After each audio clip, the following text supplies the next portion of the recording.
Everyone, welcome to NCERT easy explanation. आज की इस वीडियो में हम बात करेंगे ह्यूमन न्यूरल सिस्टम के बारे में।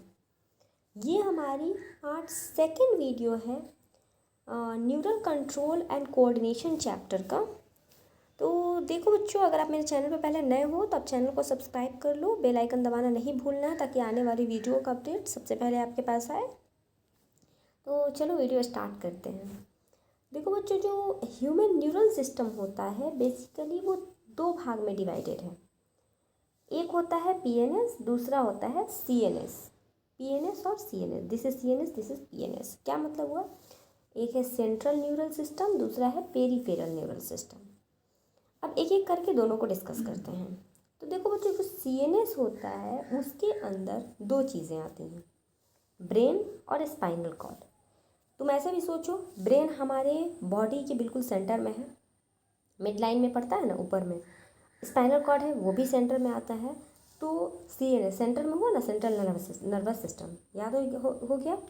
दूसरा चीज़ कि इसका काम क्या है, तो ये site of information processing and control का साइट है। ठीक है, यहाँ पे कोई भी इंफॉर्मेशन जब ब्रेन के पास पहुँचता है तो वो इस इंफॉर्मेशन को प्रोसेस करता है और साथ ही साथ कंट्रोल करता है कि आगे अब क्या करना है, ये इसका काम हो गया।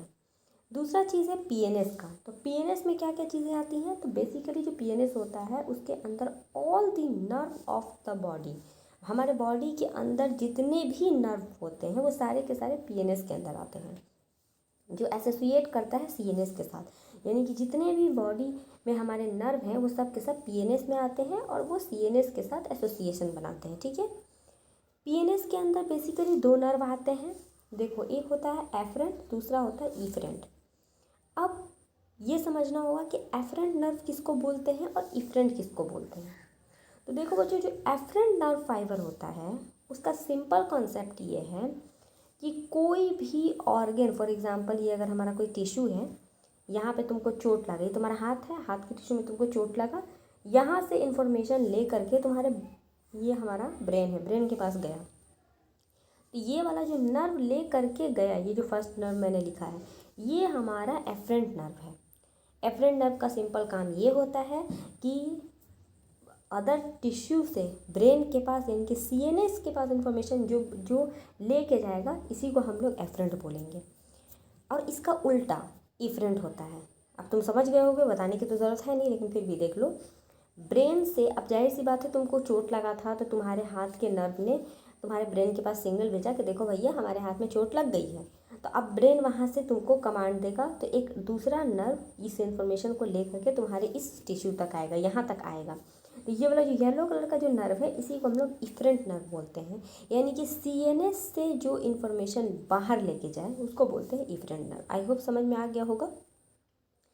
तो वही चीज़ देखो, यहाँ पे लिखा हुआ है कि afferent nerve fibre transmit impulse from tissue या ऑर्गन टू सीएनएस, और जो इफरेंट होता है वो ट्रांसमिट करता है regulatory impulse from the CNS to concern peripheral organ या फिर टिश्यू।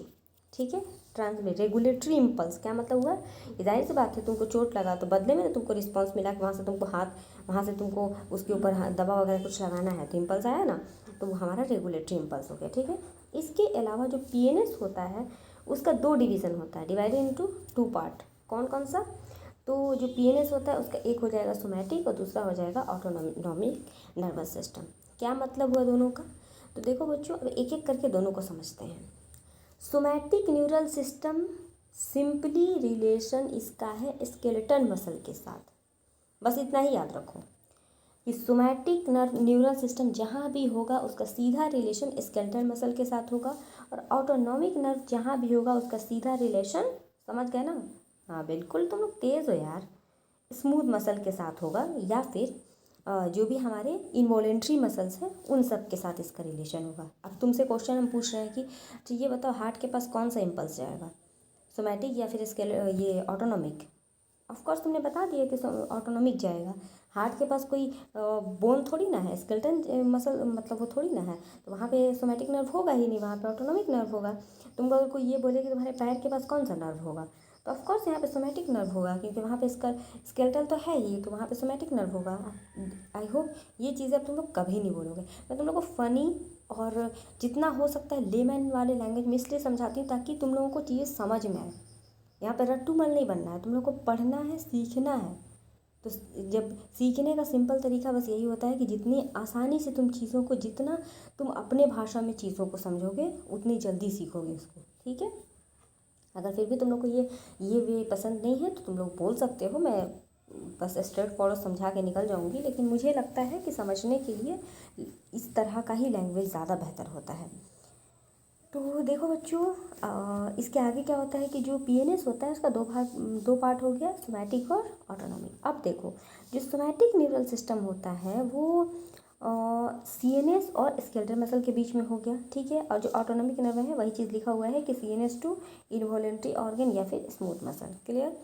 ऑटोनॉमिक नर्वस जो होता है, न्यूरल सिस्टम जो होता है वो फर्दर दो भाग में क्लासिफाइड किया जाता है। पहला है सिंपैथेटिक, दूसरा है parasympathetic. This is second, this is first, sympathetic और पारासिम्पैथेटिक। लास्ट में मैं इस वीडियो के लास्ट में मैं पूरा नर्वस सिस्टम को समराइज़ कर दूंगी, लेकिन अभी बस इतना समझो कि दो पार्ट हो गया पीएनएस का, सिंपैथेटिक और पारासिम्पैथेटिक। अब इन दोनों में क्या फ़र्क है, तो फ़र्क इतना है कि ये दोनों भी इसी का ऑटोनॉमिक का पार्ट है।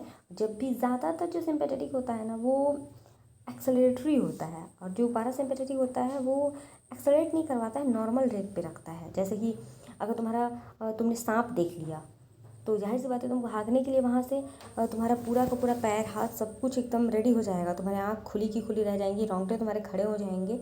तो उस वक्त जो नर्व एक्टिवेट है, जो नर्वस सिस्टम काम कर रहा है वो सिंपैथेटिक है। लेकिन तुम बिल्कुल रिलैक्स हो, एग्जाम दे के तुम आ गए, अब तुम सोए हुए हो, तो वैसे कंडीशन में तुम्हारा सिंपैथेटिक एक्टिव नहीं रहेगा, वैसे कंडीशन में तुम्हारा पारासिम्पैथेटिक एक्टिवेट रहेगा, ठीक है।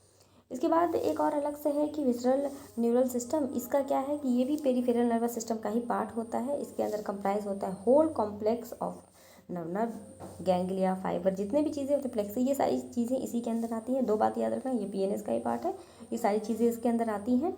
और ये इम्पल्स ट्रैवल करता है from CNS to visceral organ या फिर विसरा। वही बात हो गया कि सीएनएस से विसरल ऑर्गन के पास ये इंफॉर्मेशन लेके जाएगा। This is all about. देखो अब तुम समझ गए होगे कि जो न्यूरल सिस्टम है उसका दो पार्ट हो गया, सीएनएस और उसके बाद में हो जाएगा पीएनएस। सीएनएस के अंदर बस दो चीज़ें आती हैं, ब्रेन और स्पाइनल कॉर्ड। लेकिन जब हम पीएनएस की बात करेंगे तो पीएनएस में हमारा दो पार्ट होता है, सोमैटिक और ऑटोनॉमिक। पीएनएस का भी हमारा हो जाएगा, तो ये सोमैटिक और ये ऑटोनॉमिक। फिर अभी ऑटोनॉमिक इसका दो पार्ट हो जाएगा, सिंपैथेटिक और parasympathetic. This all about human neural system. मिलते हैं अगले वीडियो में। वीडियो अच्छी लगे तो like share and subscribe. Thank you.